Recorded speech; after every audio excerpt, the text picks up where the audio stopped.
manière dialectique d'agir de Paul VI est trop connue pour ne pas exiger une investigation exhaustive sur sa doctrine, avant et après son élection, sur sa personne, sa vie, ses relations, son activité réformiste avant et après le Concile.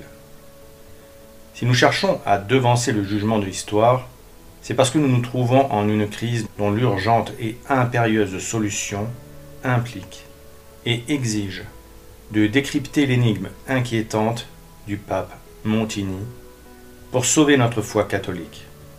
Révérend Père Sáenz y Arriaga, 1971.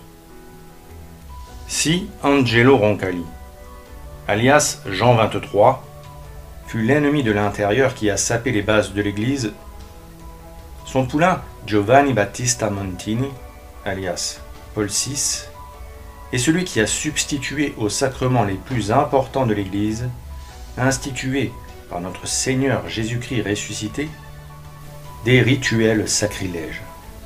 Fausse messe, fausse consécration épiscopale, fausse ordination, baptême amputé des exorcismes. Il lui a aussi donné une nouvelle doctrine empoisonnée. Et sous les feux de la Pentecôte luciférienne du pseudo-concile Vatican II, a œuvré à couvrir de ténèbres les esprits catholiques pour les détourner de leur fin dernière, en les poussant à préférer tout ce qui vient du monde plutôt que le Christ, qui a déclaré « Je suis la voie, la vérité et la vie, personne ne vient au Père que par moi ».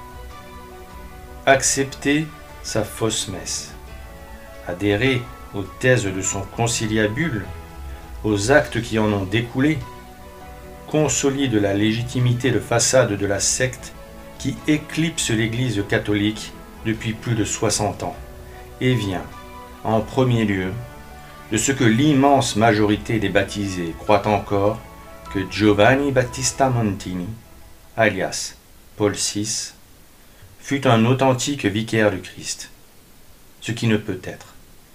Car qui était vraiment cet homme ignoble? Son parcours est digne d'un roman noir. Découvrez-le dans Paul VI, l'Antichrist. Bientôt sur YouTube.